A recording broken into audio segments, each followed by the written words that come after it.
मेरे प्यारे देशवासियों, नमस्कार। आज 27 दिसंबर है। 4 दिन बाद ही 2021 की शुरुआत होने जा रही है। आज की मन की बात एक प्रकार से 2020 की आखिरी मन की बात है। अगली मन की बात 2021 में प्रारंभ होगी। साथियों, मेरे सामने आपकी लिखी ढेर सारी चिट्ठियां हैं। माय गॉव पर जो आप सुझाव भेजते हैं वो भी मेरे सामने हैं। कितने ही लोगों ने फोन करके अपनी बात बताई है। ज्यादातर संदेशों में बीते हुए वर्ष के अनुभव और 2021 से जुड़े संकल्प है। कोल्हापुर से अंजलि जी ने लिखा है कि नए साल पर हम दूसरों को बधाई देते हैं, शुभकामनाएं देते हैं। तो इस बार हम एक नया काम करें। क्यों न हम अपने देश को बधाई दें, देश को भी शुभकामनाएं दें। अंजलि जी, वाकई बहुत ही अच्छा विचार है। हमारा देश 2021 में सफलताओं के नए शिखर छुए, दुनिया में भारत की पहचान और सशक्त हो, इसकी कामना से बड़ा और क्या हो सकता है। साथियों, नमो ऐप पर मुंबई के अभिषेक जी ने एक मैसेज पोस्ट किया है। उन्होंने लिखा है कि 2020 ने जो जो दिखा दिया, जो जो सिखा दिया, वो कभी सोचा ही नहीं था। कोरोना से जुड़ी तमाम बातें उन्होंने लिखी हैं।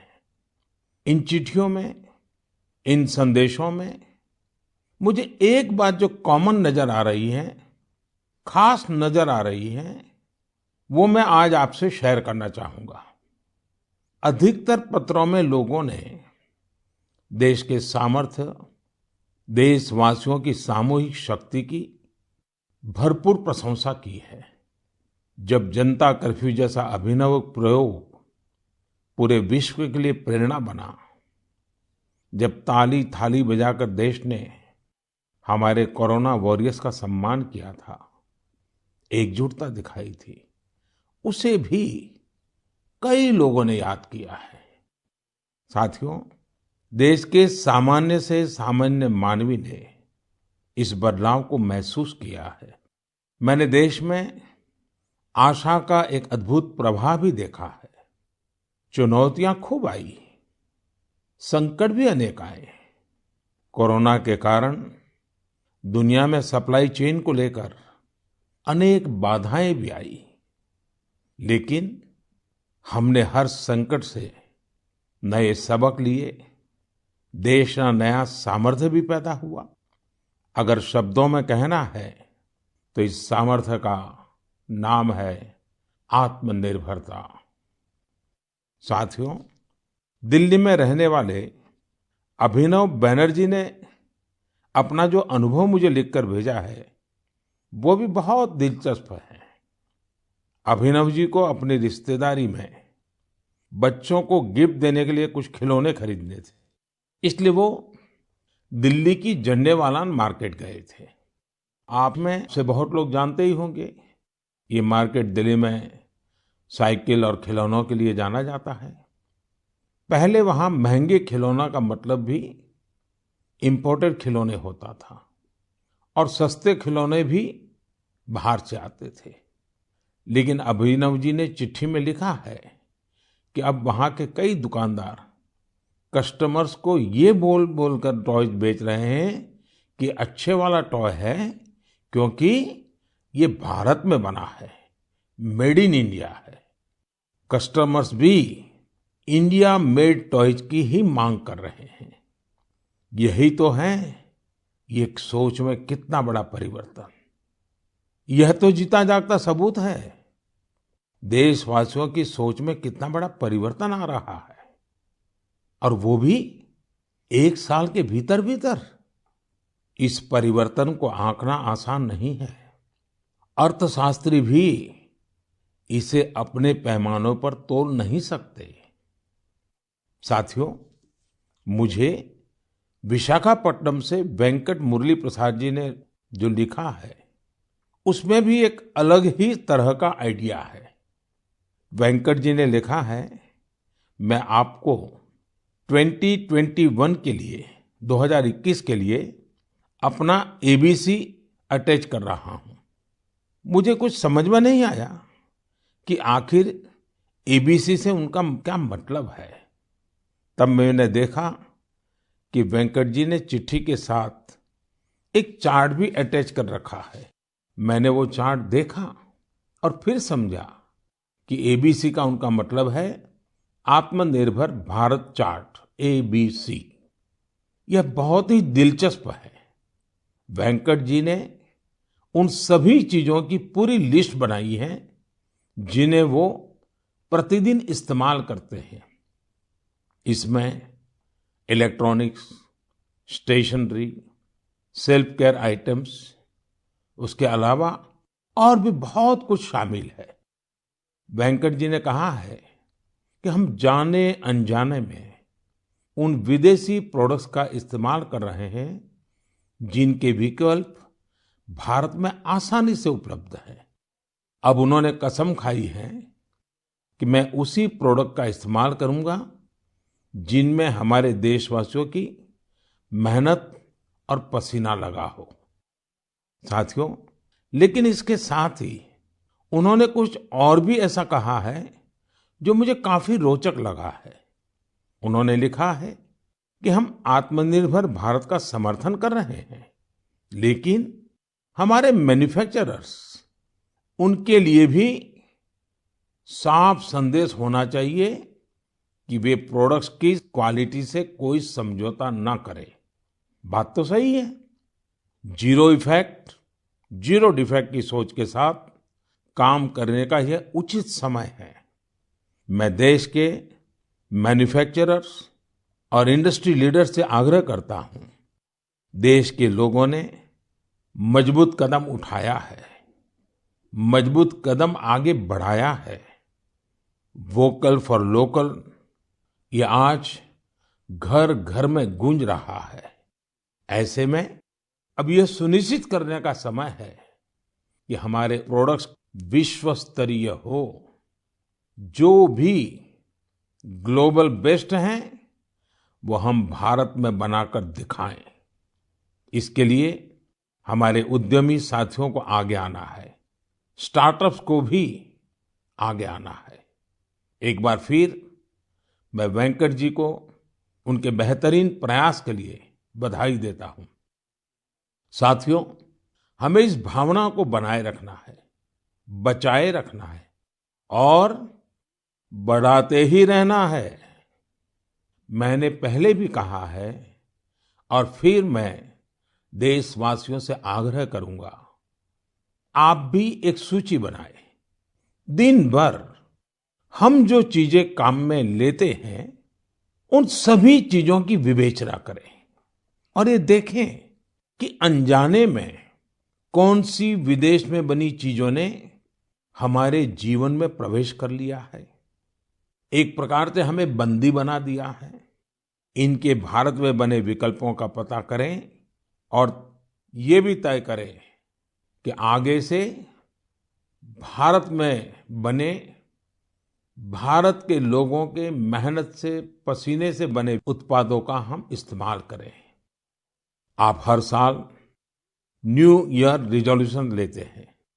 इस बार एक रिजोल्यूशन अपने देश के लिए भी जरूर लेना है। मेरे प्यारे देशवासियों, हमारे देश में आतताइयों से, अत्याचारियों से, देश की हजारों साल पुरानी संस्कृति, सभ्यता, हमारे रीति रिवाज को बचाने के लिए कितने बड़े बलिदान दिए गए हैं। आज उन्हें याद करने का भी दिन है। आज के ही दिन गुरु गोविंद सिंह जी के पुत्रों साहिबजादे जोरावर सिंह और फतेह सिंह को दीवार में जिंदा चुनवा दिया गया था। अत्याचारी चाहते थे कि साहिबजादे अपनी आस्था छोड़ दे, महान गुरु परंपरा की सीख छोड़ दे, लेकिन हमारे साहिबजादों ने इतनी कम उम्र में भी गजब का साहस दिखाया, इच्छा शक्ति दिखाई। दीवार में चुने जाते समय पत्थर लगते रहे, दीवार ऊंची होती रही, मौत सामने मंडरा रही थी, लेकिन फिर भी वो टस से मस नहीं हुए। आज ही के दिन गुरु गोविंद सिंह जी की माता जी, माता गुजरी ने भी शहादत दी थी। करीब एक सप्ताह पहले श्री गुरु तेग बहादुर जी की भी शहादत का दिन था। मुझे यहाँ दिल्ली के गुरुद्वारा रकाबगंज जाकर गुरु तेग बहादुर जी को श्रद्धा सुमन अर्पित करने का, मत्था टेकने का अवसर मिला। इसी महीने श्री गुरु गोविंद सिंह जी से प्रेरित अनेक लोग जमीन पर सोते हैं। लोग श्री गुरु गोविंद सिंह जी के परिवार के लोगों के द्वारा दी गई शहादत को बड़ी भावपूर्ण अवस्था में याद करते हैं। इस शहादत ने संपूर्ण मानवता को, देश को नई सीख दी। इस शहादत ने हमारी सभ्यता को सुरक्षित रखने का महान कार्य किया। हम सब इस शहादत के कर्जदार हैं। एक बार फिर मैं श्री गुरु तेग बहादुर जी, माता गुजरी जी, गुरु गोविंद सिंह जी और चारों साहिबजादों की शहादत को नमन करता हूं। ऐसे ही अनेकों शहादतों ने भारत के आज के स्वरूप को बचाए रखा है, बनाए रखा है। मेरे प्यारे देशवासियों, अब मैं एक ऐसी बात बताने जा रहा हूं जिससे आपको आनंद भी आएगा और गर्व भी होगा। भारत में लेपर्ड्स यानी तेंदुओं की संख्या में 2014 से 2018 के बीच 60% से अधिक की बढ़ोतरी हुई है। 2014 में देश में लेपर्ड्स की संख्या लगभग 7,900 थी। वहीं 2019 में इनकी संख्या बढ़कर 12,852 हो गई। ये वही लेपर्ड्स हैं जिनके बारे में जिम कॉर्बेट ने कहा था, जिन लोगों ने लेपर्ड्स को प्रकृति में स्वच्छंद रूप से घूमते नहीं देखा, वो उसकी खूबसूरती की कल्पना ही नहीं कर सकते। उसके रंगों की सुंदरता और उसकी चाल की मोहकता का अंदाज नहीं लगा सकते। देश के अधिकतर राज्यों में, विशेषकर मध्य भारत में, तेंदुओं की संख्या बढ़ी है। तेंदुए की सबसे अधिक आबादी वाले राज्यों में मध्य प्रदेश, कर्नाटका और महाराष्ट्र सबसे ऊपर है। यह एक बड़ी उपलब्धि है। तेंदुए पूरी दुनिया में वर्षों से खतरों का सामना करते आ रहे हैं। दुनिया भर में उनके हैबिटेट को नुकसान हुआ है। ऐसे समय में भारत ने तेंदुए की आबादी में लगातार बढ़ोतरी कर पूरे विश्व को एक रास्ता दिखाया है। आपको इन बातों की भी जानकारी होगी कि पिछले कुछ सालों में भारत में शेरों की आबादी बढ़ी है, बाघों की संख्या में भी वृद्धि हुई है, साथ ही भारतीय वन क्षेत्र में भी इजाफा हुआ है। इसकी वजह ये है कि सरकार ही नहीं, बल्कि बहुत से लोग, सिविल सोसाइटी, कई संस्थाएं भी हमारे पेड़ पौधों और वन्य जीवों के संरक्षण में जुटी हुई हैं। वे सब बधाई के पात्र हैं। साथियों, मैंने तमिलनाडु के कोयम्बटूर में एक हृदयस्पर्शी प्रयास के बारे में पढ़ा। आपने भी सोशल मीडिया पर इसके विजुअल्स देखे होंगे। हम सब ने इंसानों वाली व्हीलचेयर देखी है, लेकिन कोयम्बटूर की एक बेटी गायत्री ने अपने पिताजी के साथ एक पीड़ित डॉग के लिए व्हीलचेयर बना दी। ये संवेदनशीलता प्रेरणा देने वाली है और यह तभी हो सकता है जब व्यक्ति हर जीव के प्रति दया और करुणा से भरा हुआ हो। दिल्ली एनसीआर और देश के दूसरों शहरों में ठिठुरती ठंड के बीच बेघर पशुओं की देखभाल के लिए कई लोग बहुत कुछ कर रहे हैं। वे उन पशुओं के खाने पीने और उनके लिए स्वेटर और बिस्तर तक का इंतजाम करते हैं। कुछ लोग तो ऐसे हैं जो रोजाना सैकड़ों की संख्या में ऐसे पशुओं के लिए भोजन का इंतजाम करते हैं। ऐसे प्रयास की सराहना होनी चाहिए। कुछ इसी प्रकार के नेक प्रयास उत्तर प्रदेश के कौशाम्बी में भी किए जा रहे हैं। वहां जेल में बंद कैदी गायों को ठंड से बचाने के लिए पुराने और फटे कंबलों से कवर बना रहे हैं। इन कंबलों को कौशाम्बी समेत दूसरे जिलों की जेलों से एकत्र किया जाता है और फिर उन्हें सिलकर गौशाला भेज दिया जाता है। कौशाम्बी जेल के कैदी हर सप्ताह अनेकों कवर तैयार कर रहे हैं। आइए दूसरों की देखभाल के लिए सेवा भाव से भरे इस प्रकार के प्रयासों को प्रोत्साहित करें। यह वास्तव में एक ऐसा सत्कार्य है जो समाज की संवेदनाओं को सशक्त करता है। मेरे प्यारे देशवासियों, अब जो पत्र मेरे सामने है उसमें दो बड़े फोटो है। ये फोटो एक मंदिर के हैं और बिफोर और आफ्टर के हैं। इन फोटो के साथ जो पत्र है उसमें युवाओं की एक ऐसी टीम के बारे में बताया गया है जो खुद को युवा ब्रिगेड कहती है। दरअसल इस युवा ब्रिगेड ने कर्नाटका में श्रीरंगपट्टनम के पास स्थित वीरभद्र स्वामी नाम के एक प्राचीन शिव मंदिर का कायाकल्प कर दिया। मंदिर में हर तरफ घास फूस और झाड़ियां भरी हुई थी, इतनी कि राहगीर भी नहीं बता सकते थे कि यहाँ एक मंदिर है। एक दिन कुछ पर्यटकों ने इस भूले बिसरे मंदिर का एक वीडियो सोशल मीडिया पर पोस्ट कर दिया। युवा ब्रिगेड ने जब इस वीडियो को सोशल मीडिया पर देखा तो उनसे रहा नहीं गया और फिर इस टीम ने मिलजुल कर इसका जीर्णोद्धार करने का फैसला किया। उन्होंने मंदिर परिसर में उगाई कंटीली झाड़ियां, घास और पौधों को हटाया। जहां मरम्मत और निर्माण की आवश्यकता थी वो किया। उनके अच्छे काम को देखते हुए स्थानीय लोगों ने भी मदद के हाथ बढ़ाए। किसी ने सीमेंट दिया तो किसी ने पेंट। ऐसी कई और चीजों के साथ लोगों ने अपना अपना योगदान किया। ये सभी युवा कई अलग तरह के प्रोफेशन से जुड़े हैं। ऐसे में उन्होंने वीकेंड्स के दौरान समय निकाला और मंदिर के लिए कार्य किया। युवाओं ने मंदिर में दरवाजा लगवाने के साथ साथ बिजली का कनेक्शन भी लगवाया। इस प्रकार उन्होंने मंदिर के पुराने वैभव को फिर से स्थापित करने का काम किया। जुनून और दृढ़ निश्चय ऐसी दो चीजें हैं जिनसे लोग हर लक्ष्य प्राप्त कर सकते हैं। जब मैं भारत के युवाओं को देखता हूं तो खुद को आनंदित और आश्वस्त महसूस करता हूं। आनंदित और आश्वस्त इसलिए क्योंकि मेरे देश के युवाओं में कैन डू की अप्रोच है और विल डू की स्पिरिट है।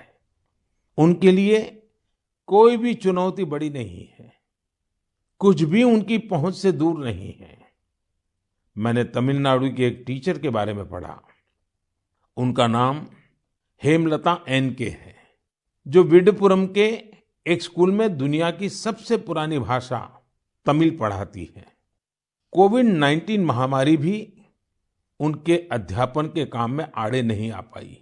हाँ, उनके सामने चुनौतियां जरूर थी, लेकिन उन्होंने एक इनोवेटिव रास्ता निकाला।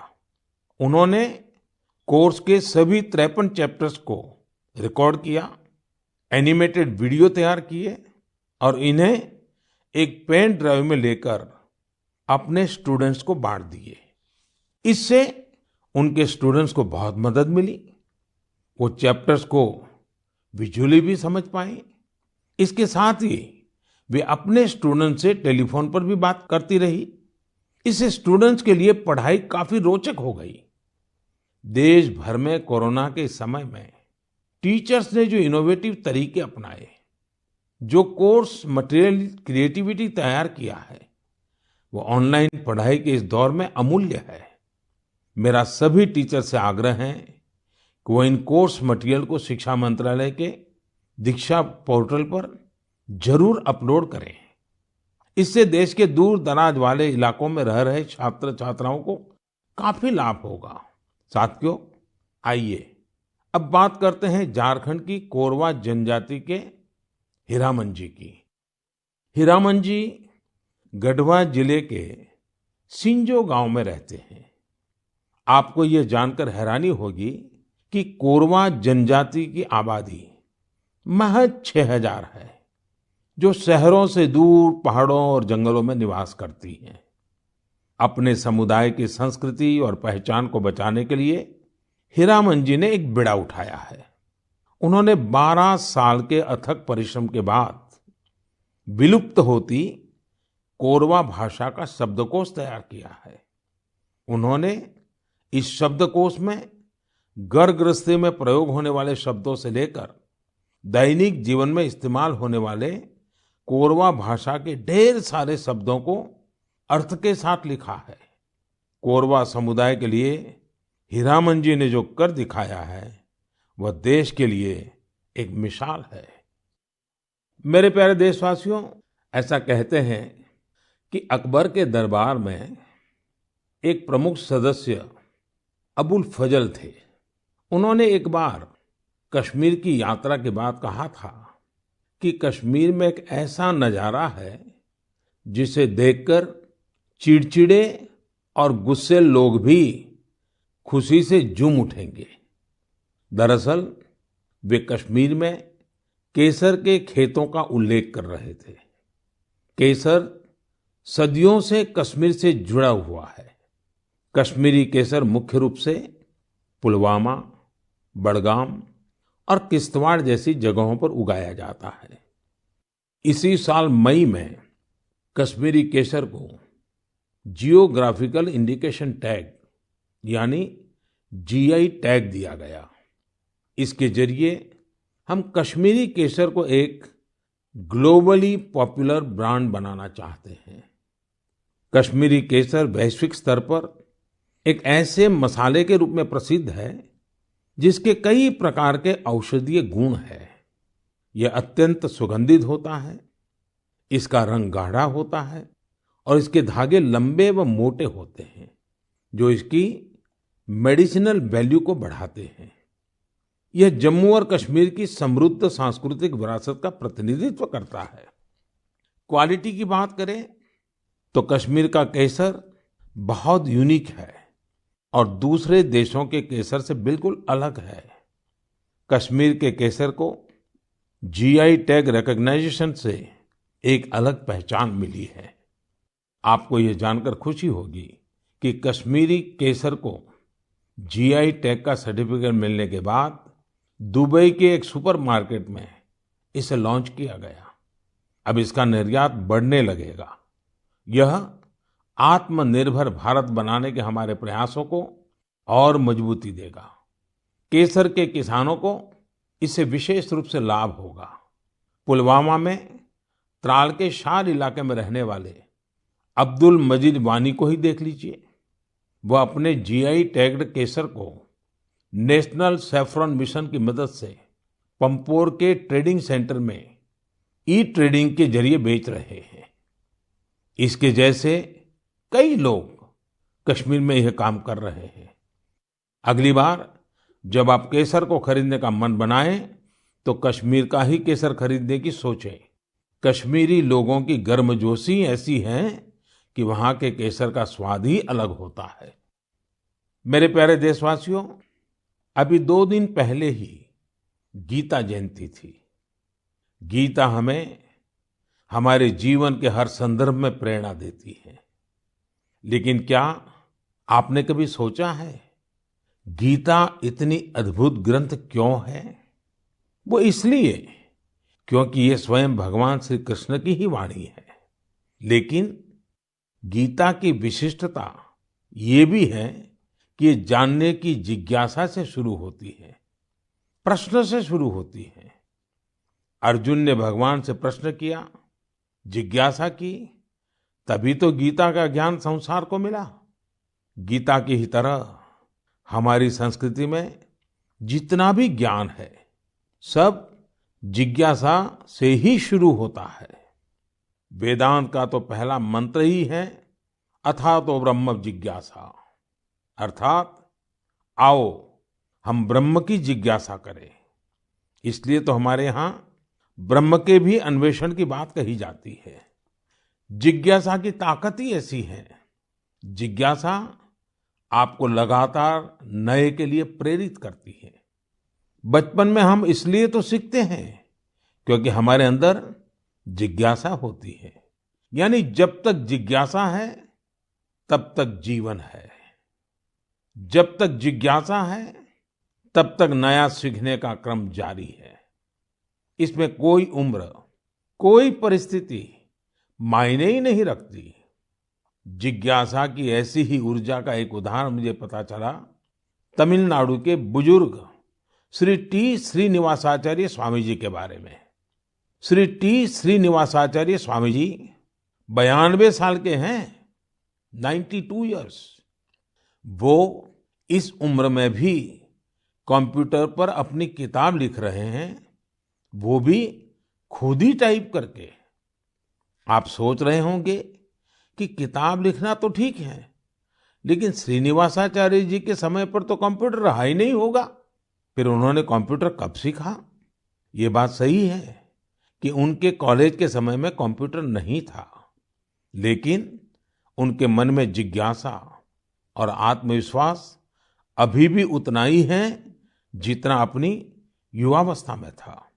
दरअसल श्रीनिवासाचार्य स्वामी जी संस्कृत और तमिल के विद्वान हैं। वो अब तक करीब 16 आध्यात्मिक ग्रंथ भी लिख चुके हैं। लेकिन कंप्यूटर आने के बाद उन्हें जब लगा कि अब तो किताब लिखने और प्रिंट होने का तरीका बदल गया है, तो उन्होंने 86 साल की उम्र में, 86 की उम्र में कंप्यूटर सीखा, अपने लिए जरूरी सॉफ्टवेयर सीखे। अब वो अपनी किताब पूरी कर रहे हैं। साथियों, श्री टी श्रीनिवासाचार्य स्वामी जी का जीवन इस बात का प्रत्यक्ष प्रमाण है कि जीवन तब तक ऊर्जा से भरा रहता है जब तक जीवन में जिज्ञासा नहीं मरती है, सीखने की चाह नहीं मरती है। इसलिए हमें कभी ये नहीं सोचना चाहिए कि हम पिछड़ गए, हम चूक गए, काश हम भी ये सीख लेते। हमें ये भी नहीं सोचना चाहिए कि हम नहीं सीख सकते या आगे नहीं बढ़ सकते। मेरे प्यारे देशवासियों, अभी हम जिज्ञासा से कुछ नया सीखने और करने की बात कर रहे थे। नए साल पर नए संकल्पों की भी बात कर रहे थे। लेकिन कुछ लोग ऐसे भी होते हैं जो लगातार कुछ न कुछ नया करते रहते हैं, नए नए संकल्पों को सिद्ध करते रहते हैं। आपने भी अपने जीवन में महसूस किया होगा, जब हम समाज के लिए कुछ करते हैं तो बहुत कुछ करने की ऊर्जा समाज हमें खुद ही देता है। सामान्य सी लगने वाली प्रेरणाओं से बहुत बड़े काम भी हो जाते हैं। ऐसे ही एक युवा है श्रीमान प्रदीप सांगवान। गुरुग्राम के प्रदीप सांगवान 2016 से हीलिंग हिमालय नाम से अभियान चला रहे हैं। वो अपनी टीम और वॉलंटियर्स के साथ हिमालय के अलग अलग इलाकों में जाते हैं और जो प्लास्टिक कचरा टूरिस्ट वहां छोड़कर आते हैं वो साफ करते हैं। प्रदीप जी अब तक हिमालय की अलग अलग टूरिस्ट लोकेशन से टनों प्लास्टिक साफ कर चुके हैं। इसी तरह कर्नाटका के एक युवा दंपति है अनुदीप और मिनुषा। अनुदीप और मिनुषा ने अभी पिछले महीने नवंबर में ही शादी की है। शादी के बाद बहुत से युवा घूमने फिरने जाते हैं, लेकिन इन दोनों ने कुछ अलग किया। ये दोनों हमेशा देखते थे कि लोग अपने घर से बाहर घूमने तो जाते हैं, लेकिन जहां जाते हैं वहीं ढेर सारा कूड़ा कचरा छोड़कर आ जाते हैं। कर्नाटका के सोमेश्वर बीच पर भी यही स्थिति थी। अनुदीप और मिनुषा ने तय किया कि वो सोमेश्वर बीच पर लोग जो कचरा छोड़कर गए हैं उसे साफ करेंगे। दोनों पति पत्नी ने शादी के बाद अपना पहला संकल्प यही लिया। दोनों ने मिलकर समंदर तट का काफी कचरा साफ कर डाला। अनुदीप ने अपने इस संकल्प के बारे में सोशल मीडिया पर भी शेयर किया। फिर क्या था, उनकी इतनी शानदार सोच से प्रभावित होकर ढेर सारे युवा उनके साथ आकर जुड़ गए। आप जानकर हैरान रह जाएंगे, इन लोगों ने मिलकर सोमेश्वर बीच से 800 किलो से ज्यादा कचरा साफ किया है। साथियों, इन प्रयासों के बीच हमें ये भी सोचना है कि ये कचरा इन बीचीज पर, इन पहाड़ों पर पहुंचता कैसे है। आखिर हम में से ही कोई लोग ये कचरा वहां छोड़कर आते हैं। हमें प्रदीप और अनुदीप मिनूसा की तरह सफाई अभियान चलाना चाहिए, लेकिन उससे भी पहले हमें ये संकल्प भी लेना चाहिए कि हम कचरा फैलाएंगे ही नहीं। आखिर स्वच्छ भारत अभियान का भी तो पहला संकल्प यही है। हाँ, एक और बात मैं आपको याद दिलाना चाहता हूँ। कोरोना की वजह से इस साल इसकी चर्चा उतनी हो नहीं पाई है। हमें देश को सिंगल यूज प्लास्टिक से मुक्त करना ही है। ये भी 2021 के संकल्पों में से एक है। आखिर में मैं आपको नए वर्ष के लिए बहुत बहुत शुभकामनाएं देता हूं। आप खुद स्वस्थ रहिए, अपने परिवार को स्वस्थ रखिए। अगले वर्ष जनवरी में नए विषयों पर मन की बात होगी। बहुत बहुत धन्यवाद।